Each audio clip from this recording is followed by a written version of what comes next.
قبروں کی حقیقت جو آپ کو ہلا کر رکھ دے گی۔ ہم قبر کو بس ایک مٹی کا گڑھا سمجھتے ہیں، لیکن قبر صرف مٹی نہیں، قبر ایک نئی زندگی کا آغاز ہے جہاں الفاظ نہیں بولتے، اعمال بولتے ہیں، جہاں کوئی رشتہ دار، کوئی پیسہ، کوئی شہرت ساتھ نہیں آتی، صرف تو اور تیرے اعمال۔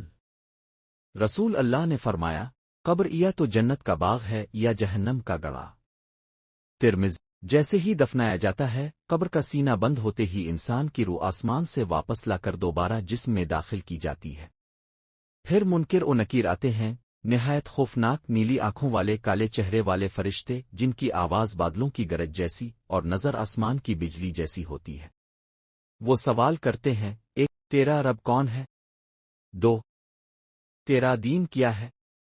تین، یہ کون شخص ہے جو تمہارے درمیان آیا؟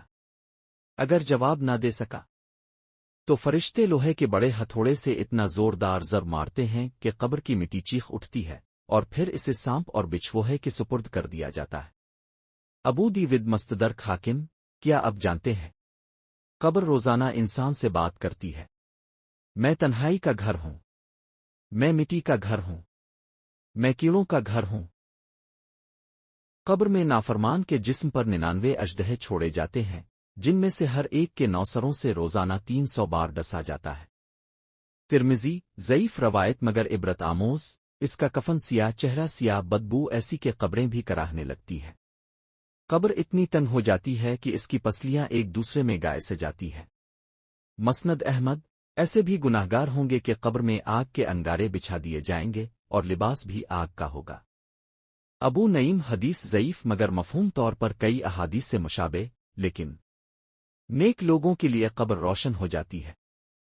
ایک حسین چہرہ آتا ہے، چمکتی آنکھیں، خوشبودار لباس، اور کہتا ہے، میں تیرے نیک امال ہوں۔ فرشتے کہتے ہیں، سو جا، ایسے جیسے نیا شادی شدہ دولہا سکون سے سوتا ہے۔ ترمذی۔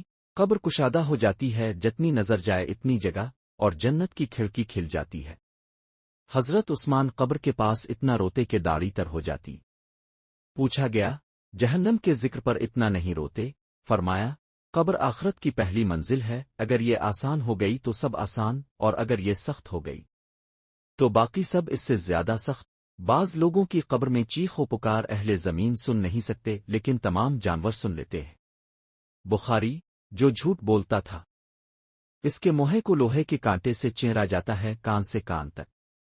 بخاری۔ خواب میں دوزخیوں کا منظر، قرآن نہ پڑھنے والا، نماز چھوڑنے والا، زناکار، اس کی قبر آگ کا تنور بن جاتی ہے جس میں وہ الٹا لٹکایا جاتا ہے۔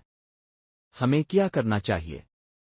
فرض نمازوں کی مکمل پابندی، والدین کی خدمت، زبان کی حفاظت، غیبت، جھوٹ سے بچنا، سنت نبوی کو اپنانا، قبر کے عذاب سے پناہ مانگنا روزانہ۔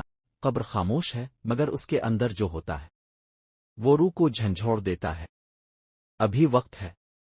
سوال صرف ایک ہے، کیا ہم اس اندھیری رات کے لیے تیار ہیں؟